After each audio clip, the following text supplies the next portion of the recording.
Yes, students, today we start unit number 7.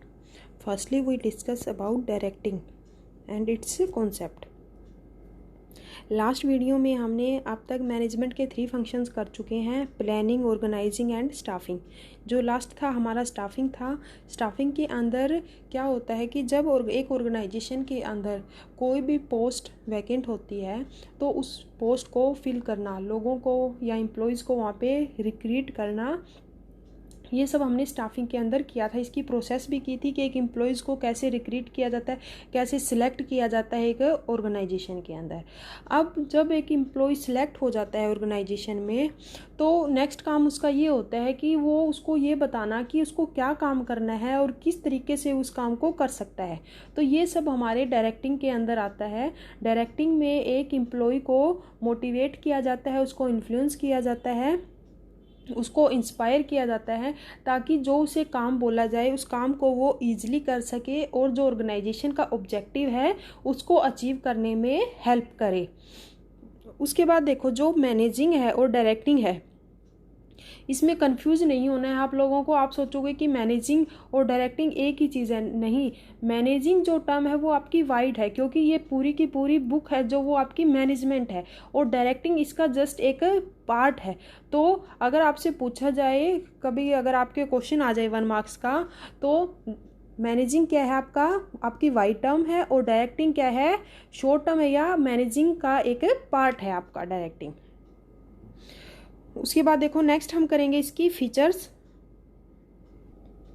Yes, first feature is directing initiate action. इसमें क्या होगा कि जब, जैसे मैंने अभी पीछे बताया है कि जब एक एम्प्लॉयज़ को सिलेक्ट कर लिया जाता है, जो स्टाफिंग फंक्शन है आपका, उसके बाद उसको ये नहीं पता होता है कि उसको क्या काम करना है, कैसे उस काम को वो कर सकता है। तो इन सब के बारे में वो कंफ्यूज्ड रहता है। तो जो मैनेजर होता है वो उस एम्प्लॉय को डायरेक्शन देता है, उसको गाइडलाइंस देता है कि आपको ये काम करना है और आप इस मेथड के थ्रू इस काम को कर सकते हो। तो इस तरह जो डायरेक्टिंग है वो क्या है, इनिशिएट एक्शन है आपका। सेकंड क्या है, directing takes place at every level of management. जो डायरेक्टिंग है वो मैनेजमेंट के हर लेवल पे एप्लीकेबल होता है। मैनेजमेंट के 3 लेवल आपके, टॉप लेवल, मिडिल लेवल और लोअर लेवल। टॉप लेवल के लिए भी ज़रूरी होता है डायरेक्टिंग, क्योंकि जो टॉप लेवल के लोग होते हैं वो मिडिल लेवल के जो मैनेजर होते हैं उनको गाइडलाइंस देते हैं कि आपको ये काम करना है ऑर्गेनाइजेशन के अंदर। और जो मिडिल लेवल मिडिल लेवल पे जो मैनेजर होते हैं वो लोअर लेवल पे जो भी एम्प्लॉयज़ होते हैं उनको बोलते हैं कि आपको ये काम करना है, उनको गाइडलाइंस या डायरेक्शन देते हैं। और फिर जो लोअर लेवल होते हैं वो सबॉर्डिनेट्स को या जो वर्कर होते हैं उनको गाइडलाइंस देते हैं कि आपको अब इस ऑर्गेनाइजेशन के अंदर ये काम करना है, इतनी गुड्स का प्रोडक्शन करना है, या इतना रॉ मटेरियल यूज़ करना है, या आप मशीन के थ्रू प्रोडक्शन करोगे, या आप अपने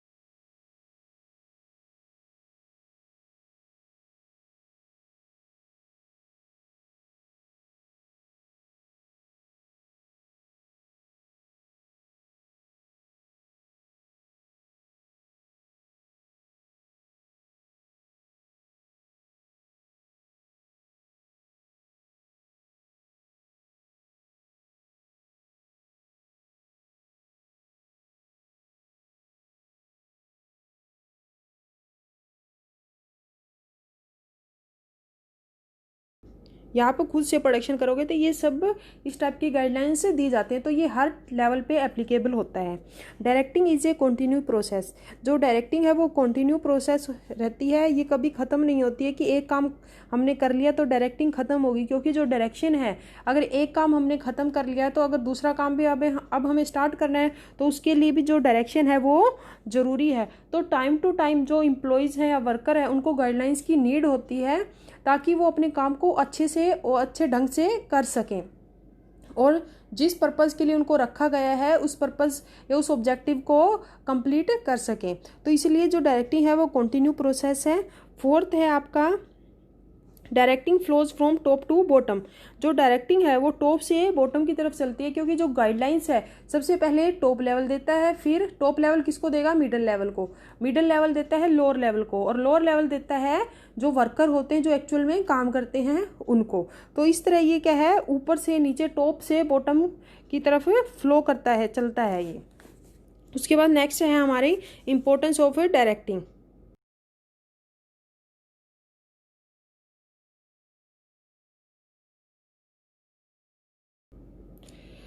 फर्स्ट वही है, इट इनिशिएट एक्शन, जैसे मैंने पीछे अभी बताया है सेम वही चीज़ इसके अंदर है, आप एक बार इसको देख लेना। सेकंड क्या है, it integrates employees efforts. Directing के अंदर जो काम किया जाता है वो सब एम्प्लॉयज के थ्रू किया जाएगा, मतलब वो सब लोग, इंटीग्रेट का मतलब क्या हुआ, इकट्ठे होके काम करना, कि जो एम्प्लॉयज होते हैं एक ऑर्गेनाइजेशन के अंदर वो इकट्ठा होके काम करेंगे तभी वो काम, उस काम को वो कंप्लीट कर सकते हैं। अगर किसी भी एम्प्लॉयज ने कहीं भी कोई गलती कर दी तो जो अदर वर्कर ने जितने भी एफर्ट्स किए थे वो फेल हो जाएंगे। जैसे कि देखो यहाँ पे आपके एक एग्जाम्पल दे रखा है, काफ़ी अच्छा एग्जाम्पल है, कि एक कस्टमर है वो रेडीमेड गारमेंट्स की शॉप पे जाता है तो उसका वेलकम किया जाता है फर्स्टली, फिर जो सेकंड एम्प्लॉयज़ है वो उसको प्रोडक्ट शो करता है कि ये प्रोडक्ट है हमारे शोरूम में, जो थर्ड है वो क्या करता है, पैकेजिंग का काम कर रहा है, जैसे वहाँ फोर्थ है वो क्या करता है कि जो पेमेंट वगैरह है, पेमेंट लेनी है, फिफ्थ उस कस्टमर को गुड बाय बोलेगा। तो ये सब क्या है, इकट्ठे होके ये काम को कर रहे हैं।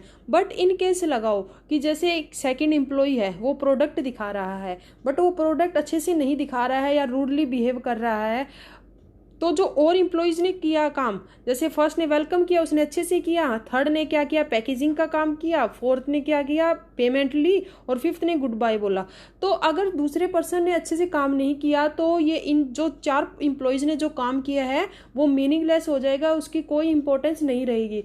तो इसलिए डायरेक्टिंग के अंदर क्या है, ज़रूरी है कि मिलके काम किया जाए। और ये मिलके काम कैसे किया जा सकता है, वो डायरेक्टिंग के थ्रू ही, क्योंकि जो मैनेजर है उसके अंदर इतनी कैपेबिलिटी होनी चाहिए कि वो अपने एम्प्लॉयज़ को इतना मोटिवेट या इतना इंस्पायर कर सके कि वो ऑर्गेनाइजेशन के अंदर मिल के काम करे, ताकि जो ऑब्जेक्टिव है ऑर्गेनाइजेशन का उसको अचीव कर सके। थर्ड है, it is the means of motivation.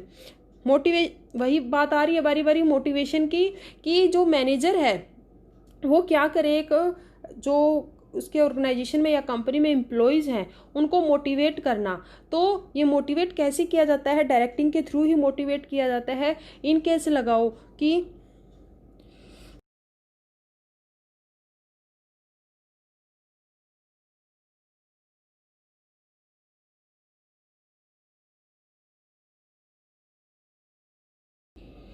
किसी एम्प्लॉयज़ को ये होता है कि मैं काम तो कर रहा हूँ बट मुझे जो सैलरी है वो टाइम पे नहीं मिल रही है या टाइम पे नहीं मिलेगी, तो वो जो अपने काम को वो अच्छे ढंग से नहीं करता है।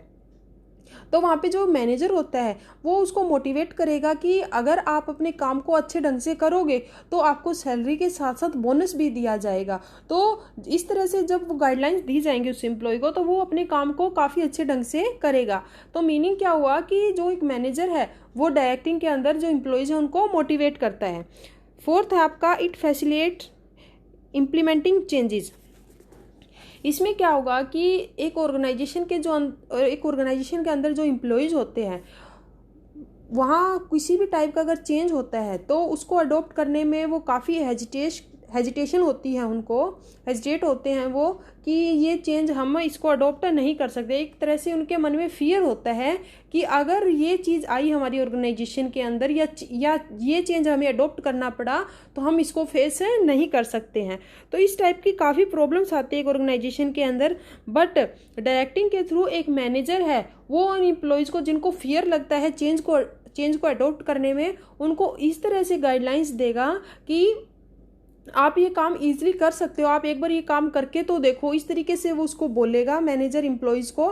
तो वो एम्प्लॉयज़ हैं वो क्या है, उनके अंदर एक फीलिंग होगी कि हाँ हमें ये चेंज अडॉप्ट करने की कोशिश तो करनी चाहिए। जैसे देखो यहाँ पे आप एक एग्जांपल है यहाँ कि एक टाइपराइटर था उसको कंप्यूटर्स की जगह रिप्लेस कर दिया।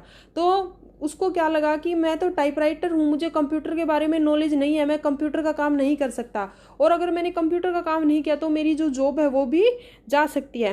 तो वहाँ पे जो मैनेजर होगा वो उसको डायरेक्शन देगा कि जो चेंज है वो हमारी लाइफ का एक नेसेसरी पार्ट है, इसको हमें अडॉप्ट करना चाहिए। और अगर आप इस चेंज को अडॉप्ट कर लोगे तो क्या पता आप जो काम कर रहे थे उसको और अच्छे ढंग से कर सको। तो इस तरह से डायरेक्टिंग के थ्रू ही होता है कि एक मैनेजर जो एम्प्लॉयज़ है उनको इस तरह से गाइडलाइंस देगा कि वो जो चेंज है वो ईजिली, जो एम्प्लॉयज़ हैं उस चेंज को ईजिली अडॉप्ट कर सकें।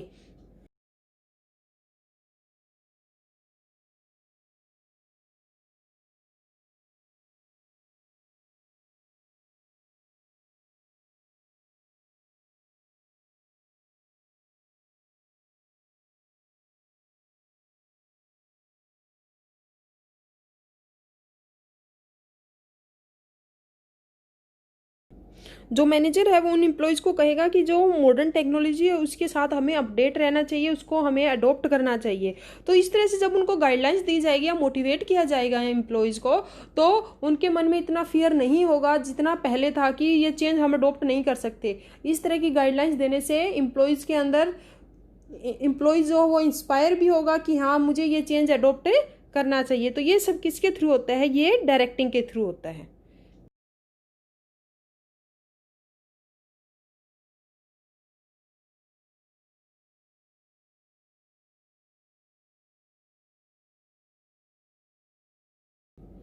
एक फिफ्थ पॉइंट और है आपका इंपॉर्टेंस में, it creates balance in the organisation.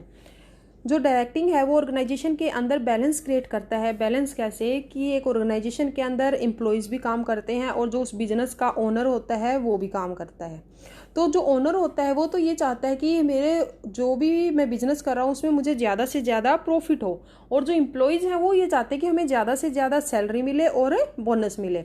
तो इस पर्पज़ के लिए कई बार उनके अंदर कन्फ्लिक्ट भी हो जाता है। तो उस कन्फ्लिक्ट को कैसे सॉल्व आउट किया जाता है? वो डायरेक्शन या डायरेक्टिंग के थ्रू ही सॉल्व किया जाता है। कैसे? जैसे एक एग्जांपल देती हूँ मैं कि किसी कंपनी में लगाओ कि जैसे लिब्रा कॉस्मेटिक कंपनी है, इसके अंदर क्या है, ये बोला जाता है कि एम्प्लॉयज़ को कि आप जितनी ज़्यादा सेल करोगे उस सेल के अकॉर्डिंग आपको बोनस दिया जाएगा। तो जहाँ जब वो एम्प्लॉयज़ वहाँ सेल करते हैं तो उनको ये लगता है कि हाँ हम जितनी ज़्यादा सेल करेंगे हमें बोनस मिलेगा। तो इसलिए वो क्या स्कीम निकाल देते हैं, जैसे बाय 2 गेट 1 फ्री। तो ये वो स्कीम निकाल देते हैं। तो फिर वहाँ पे जो बिजनेस का ओनर होता है वो ये सोचता है कि इन्होंने ये स्कीम निकाल तो दी बट ये हमारे लिए तो कॉस्टली हो रही है, इसके जो कॉस्ट प्राइस है वो ज़्यादा हो रहा है, बल्कि हमें इतना प्रॉफिट नहीं हो रहा है। बट जो एम्प्लॉयज़ हैं वो ये चाह रहे हैं कि हाँ जितनी हम सेल करेंगे हमें सैलरी और बोनस ज़्यादा मिलेगा। तो इस तरह से उनके अंदर कन्फ्लिक्ट हो जाता है। फिर वहाँ मैनेजर की क्या रोल होता है? मैनेजर दोनों को समझाता है कि जो पहले तो एम्प्लॉयज़ को बोलता है कि आप जो सेल्स को अगर आपको इंक्रीज़ करना है तो वो आप एडवर्टाइजिंग के थ्रू भी इंक्रीज़ कर सकते हो, ज़रूरी नहीं है कि आपको ये स्कीम निकालनी है। और फिर जो बिजनेस का ओनर है उसको कैसे समझाता है?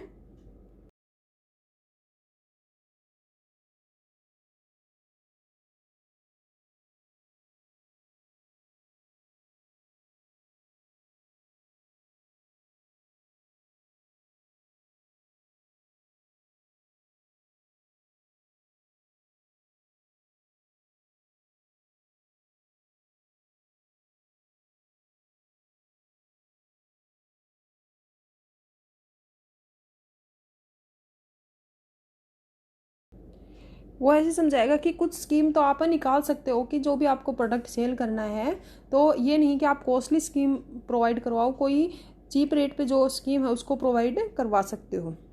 Okay, thank you students. Next topic हम नेक्स्ट वीडियो में करेंगे।